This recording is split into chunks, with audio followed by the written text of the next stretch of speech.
Hello and welcome. If you have the misfortune of seeing this video, uh, thank my friends. They recommended that I make a recorded version of this and put it up online. But yeah, they told me to make a PowerPoint and I chose to do it on the history of Canadian railways. So yeah, first things first. When I made this title card, I thought, you know what, that's not good enough. Too vainglorious, everything. So uh, this is the actual title card because Henry Ford can eat my ass in a bad way. So we start in the Dark Ages. If you can believe it, there was a time before trains. Rails were invented in 600 BC and they looked like this shit. This is all fucking wood. This is not fucking chew. You'd get like slaves to push this around. Or horses. People got horses to pull this shit until the early 19th century. Not 19th century, 20th century. And steam engines were invented in the late 1700s with this shit. This shit is weak sauce. It is the size of a fucking building. Where's the chew? Where's the chugga chugga? Isn't there a white knight upon a fiery steed? Late at night I toss and I turn and I dream of what I need. We have a hero. This is Richard Trevithick. Seen here doing the Victorian fad of wojacking. He is, as the title suggests, the original train artist. He was a pioneer in locomotive technology, especially using high pressure. With such, he's the guy behind Puffing Devil. Funny thing about this shit, they were driving around for a test run on Christmas Eve, and so they nipped into the pub for a pint. But they left this unsupervised, and the boiler ran dry, and the thing exploded. And he was also behind the Penydarren locomotive. This was working at I believe, a colliery or an ironworks in, Penydarren. And, oh, yes, and there's another, it has a twin, the Coalbrookdale locomotive, but I couldn't find any pictures of that. And this is his last engine. Catch Me Who Can! More of a demonstration piece than anything else. Dude, put this on a loop of track on a fair and charged a shilling to ride it. Anyway, Trevithick ended up broke, going with his cousin to Colombia to uh, go mining. He yearns for the mines. And yeah, he left steam engines behind, died broke, and it eventually ended up being other people that had to iterate on the thing, such as this locomotion number 1. This is actually the first ever engine to pull a passenger train. If you're watching this in 2025, you will not be able to see my coin this year minted for the 200th anniversary of this because, well, what the fuck do you expect? I'm talking to you from the other end of a screen. I'm not like I'm breached through a fucking screen. I'm not fucking SCP-1471.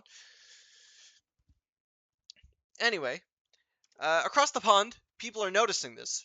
They're seeing all this railway shit and they're like, hey, we want in on this. And so, they start throwing their own shit together. Well, the first thing they actually import from England. This is the Sturbridge Lion, so named for the paint job. And the railway that ordered this one to trial it found that it was too heavy for the rails because the rails were utter shit. And they tried to sell it off, but by that point, it had been outclassed by other stuff available. So no one wanted to buy it. And so it was just shuffled around a bunch until it ended up at a university or museum or whatever. You know, fucking museums, they're probably both at the same time. Uh, and then we get to this Tom Thumb. This is more of a test bed than an actual locomotive, and it lost a race with a horse. Yeah, the blower's drive belt slipped off, and it the horse won the race before it could catch up. But still, it did its job. It worked as a proof of concept at the very least. And then we get to the first ever American built engine. First ever American built engine in passenger service, the best friend of Charleston. Uh, yeah. So this one, well, there's a thing on your average locomotive boiler because it has over 100 psi, where if the pressure gets too high, a valve opens and it starts blasting out steam. Now this is very noisy, and the engineer of this one actually was super irritated by the noise. So he took that valve that blasted out and he tied it down, closed it shut. Like, no, you do not get to irritate me with all that noise. Now, unfortunately, this means that the boiler could no longer stop building pressure, and so the damn thing exploded and killed the engineer. Kaboom!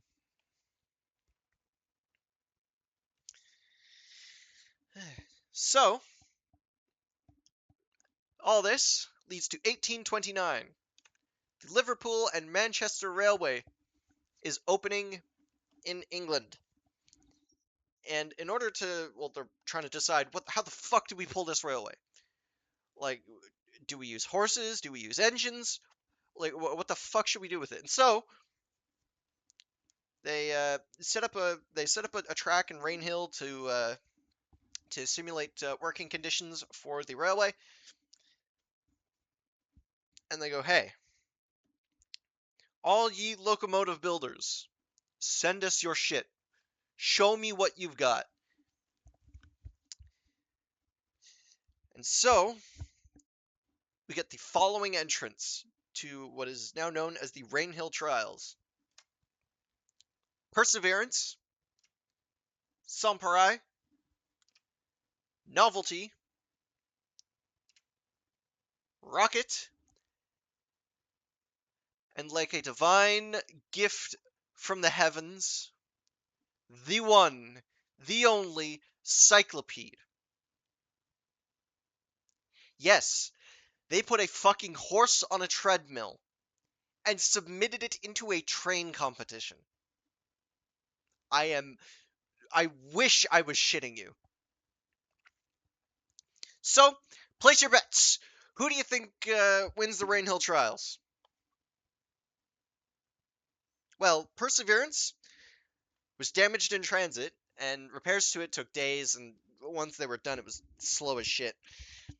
Samparai was actually heavy as fuck and cracked a cylinder during the trials, but it was apparently impressive enough to get the railway the management to actually buy the damn thing and run it for a bit while they were still getting set up. Novelty was actually a crowd favorite. It was light, it was fast, but it cracked a boiler pipe in the during the trials, and the slapdash repairs they did to it to try and keep it going weren't enough, and the boiler later, I think it blew up. I don't quite recall.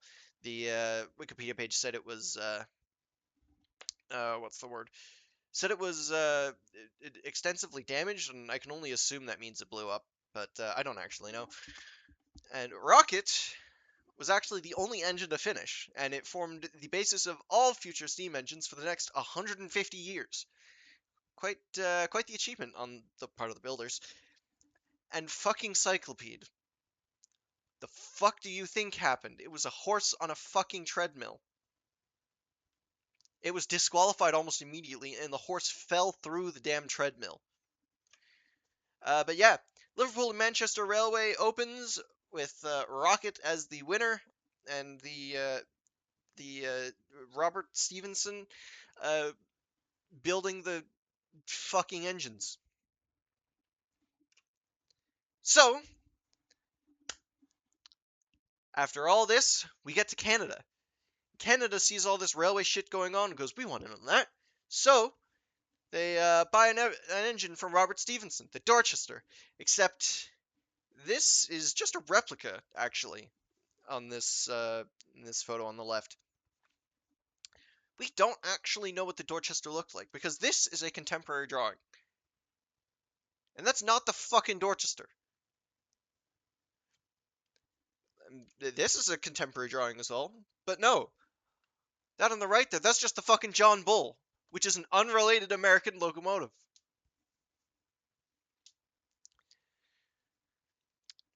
But the railways eventually the railways do succeed though, despite not knowing what their engines look like.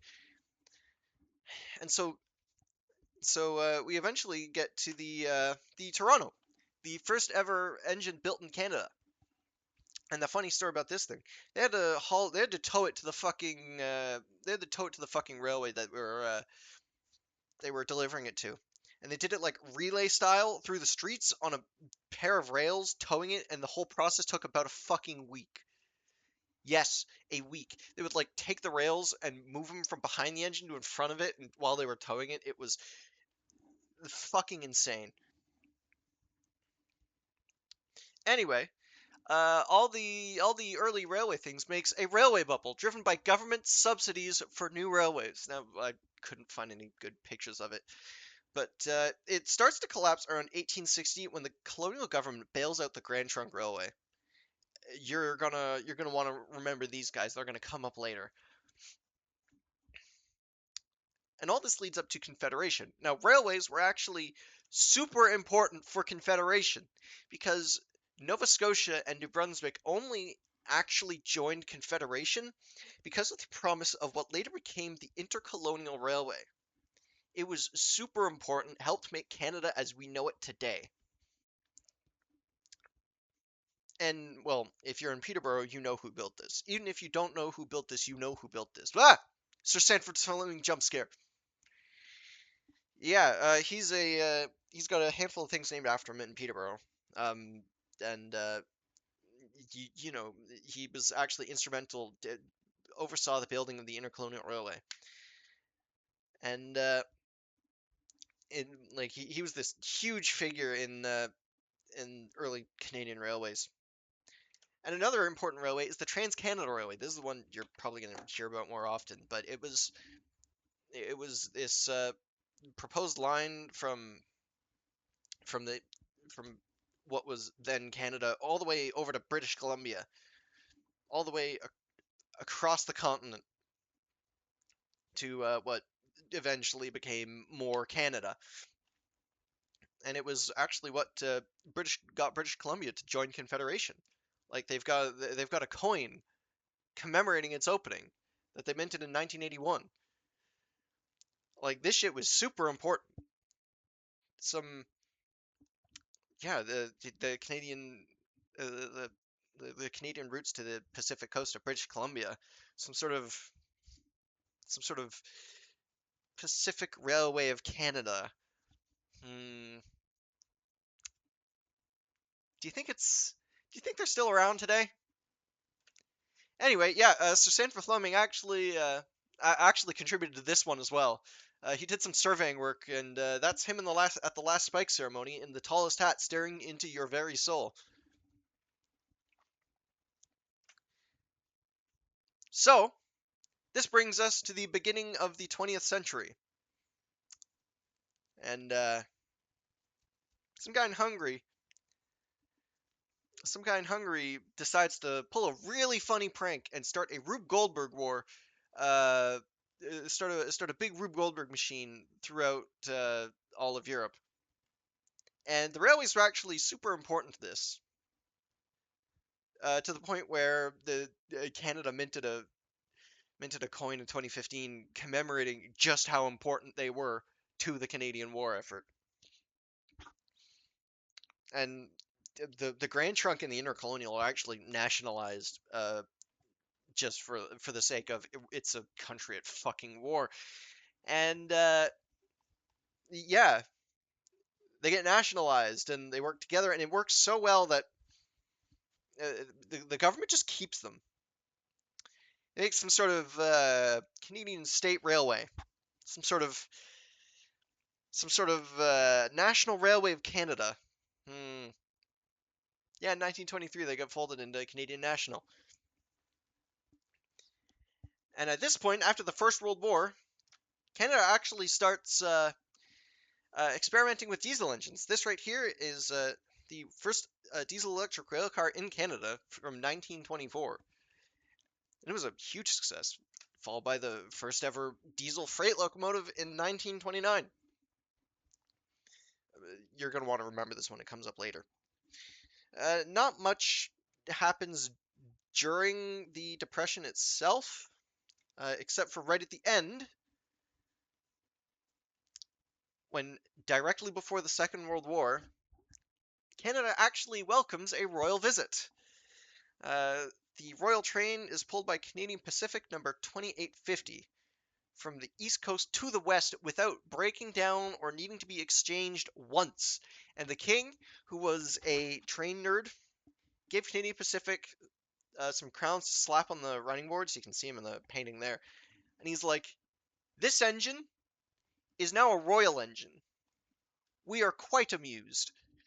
And the what's now the Royal Hudson's is the only engine outside of the UK to ever have that distinction. You can actually go still see it in Montreal.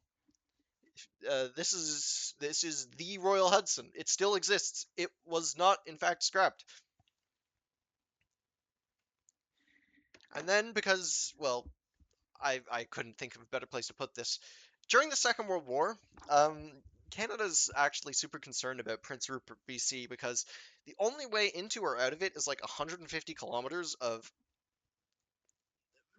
railway track right next to a fucking river. And since they're worried about the Japanese coming in and fucking shit up, like, okay, we need a fucking armored train. And so they slap a bunch of armor on number 9000, that diesel engine from earlier, and disguise it as a boxcar, and slap it in an armored train with a bunch of guns, and use it to patrol the line. This was a wacky story, and yeah. Now, after the Second World War, we start seeing diesels become more prominent, especially the an early example of the slim body diesel from like the mid 50s. And the primary thing of this is that it's good for freight service, especially because like you don't need the aesthetics of a full size car body, and uh, you can get maintenance done in there easier. But you do still see some full size car body engines, such as number 9400. The museum I went to actually had it so that you could go inside, and this is what it looks like inside. This is the inside of a diesel. You have like a huge, I think, V8. I don't remember the stats. I can't be asked to look them up in the middle of a recording. But yeah, full car body diesels eventually go the way of the Dodo, especially after Canadian National privatizes in 1995. Uh, Nowadays, since Via Rail took over CN's passenger services, they're the only ones that really use full car body diesels in Canada. And so you will see them out and about, but mostly on Canadian Pacific, Canadian National, you'll see like the slim body freight engines. But now we get to the funny moments. So, um, first things first, a little primer on white notation. You'll hear train nerds mention this. It's basically a way to quickly categorize a steam engine by how many wheels it has. So the first number is the uh, set of unpowered wheels in the front. Then you have how many driving wheels it has. Then you have two.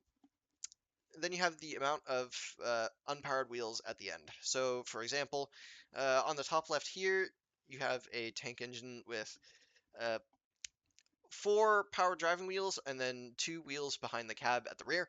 So you have zero. It's a 042, 042. And then moving on, you have an 040 for just four power driving wheels, 440 if the engine has no unpowered driving wheels at the rear, but four of them at the front, and so on and so forth.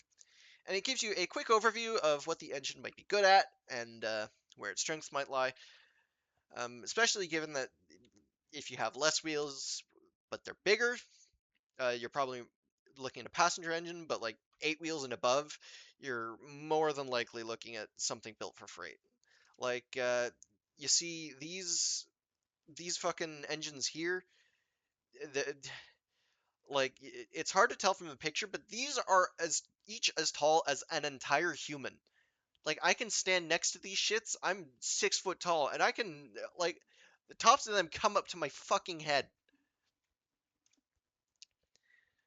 And another thing to consider is track gauge. This is how far of how far is between the rails, and it varies based on what they wanted to do at the time. If you have wider rails, you can fit like bigger and more powerful stuff, fit more things in your freight cars. But at the same time, it's heavier and it's more expensive to build, and it can't navigate curves as well. Whereas if you get narrower, the narrower you get, the better you are at turning, but the less you can fit and the less power you can get. And it varies. You'll hear standard gauge referred to, which is 4 feet 8.5 inches, as set by what was common in England at the time when railways were still under development. Anything wider than that is referred to as broad gauge, and anything narrower is referred to as narrow gauge. And this gives you enough information to get to the funny moments. Yeah, as you can see on the slide here, there are trains that exist beneath 1 foot 11 inches in gauge, but they're mostly models. Mostly. This is the Ravenglass Neskdale Railway. It started out as a narrow gauge railway, which went bankrupt, then got bought by a model maker, and made an even narrower gauge railway, and then revived in 1915. And to this day, it's like it still runs. It's a tourist railway. Um, they used to pull freight. I do not quite recall at this present time if they still do, but look at this shit. You had what was essentially a model train, a rich people plaything, doing like industrial work, pulling fucking freight. It's insanity. Thomas. You knew this was coming. You can't make a train video without mentioning Thomas. He's just that tied into train zeitgeist. Thomas is not a really useful engine. The engine he was based off of, the LBSC E2 class tank engine, was absolutely fucking sucked. It had a shit boiler, or shit firebox, I can't quite recall. Uh, and well, one of the two. The two are so interlinked, it might as well be the same thing. But they utterly sucked and were outcompeted by American imports at some point during the Second World War. All of them were scrapped. None of them remain. Thomas is an extinct type of engine. And this isn't even the first time that the author actually like used real ass engines for the shit he wrote. Like Toby was an actual fucking engine, like an actual like tram engine in like what eventually became the LNER, and he just copied the entire fucking Talyllyn Railway to make Skarloey. Like literally, a bunch of the early Skarloey stories are literally just shit that happened while the Talyllyn Railway was in its infancy and preservation.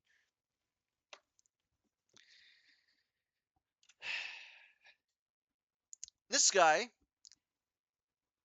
is Ephraim Shea. I think that's how you say his name. Um, Now, Mr. Shea, he was a logging magnate, and he needed to get his logs down to a railway to ship them out. And the horses and such that he was using just didn't cut it. And there were rails, but they were like utter dog shit. And so a conventional engine just wouldn't work. So this guy took a fucking flat car, slapped a boiler and a set of cylinders on it, and improvised what became somehow the best-selling industrial locomotive in fucking America. This is a poor choice of photo. You can't see the cylinders because the boiler is offset, The boiler is off center, and the cylinders are on the other side of the engine, powering a drive shaft. But this thing was improvised. It looks wacky as hell. I highly recommend you look up a f- look up a fucking picture of this because it is just whack as hell. And this isn't even the only engine of its type. This is a Heisler. This is a similar design where you had a set what is essentially a steam powered V2 engine driving a drive shaft down in the center there, which connected to two bogies, which you can see on the thing, which would like spin around and let it take corners better. Like this type of shit was designed to be slow as balls and stronger than God. And this engine is a similar one called a Climax. Yes, it's actually called a Climax. It's mostly similar to the Heisler. I just thought it was really funny that it's called the Climax. And yes, that is Sunkist branding. This was an industrial engine. Slow as balls and stronger than God. Perfect for working around a factory or where the rails are shit. Eh, same thing, I guess. Then you get this shit. This thing was designed to shunt shit around a steel mill, so you have like these humongous fucking weights on it. Like, this shit can't fucking wheel slip. It's just that fucking heavy. It's a brick on wheels. Hell, with your industrial shit, you could even get your steam engine without the fucking steam. Free him. Yeah, this is a tiny steam engine designed to run compressed air or the steam from a stationary boiler. You just fill up the boiler, charge it, and then use it for a while because damn shit was pneumatic. And now we have the question of what was the first engine to go 100 miles an hour? Why? You just need to look it up. The Flying Scotsman, of course. First engine to go 100 miles an hour, as verified by a dynamometer car. Except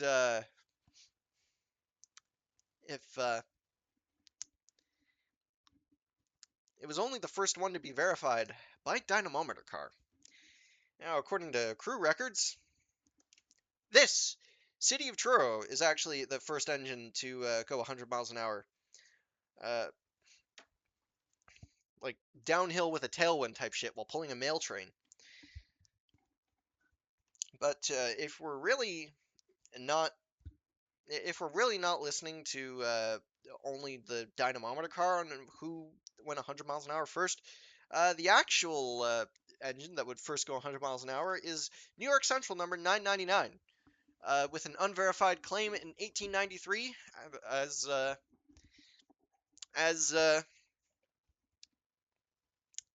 what's the word? As claimed by crew records, even though these are spotty and not 100% trustworthy. Believe what you will. The truth is out there.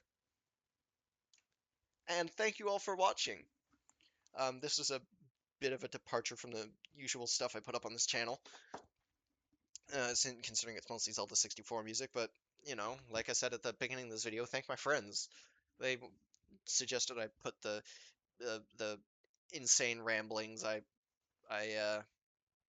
the insane ramblings I have up here up on YouTube because it'd probably be funny. You know what? Maybe they're right. Maybe this actually ends up doing numbers and it can make someone laugh. But yeah. Thanks for watching. Go support your local public transit. Take a train. Henry Ford can eat my ass in a bad way.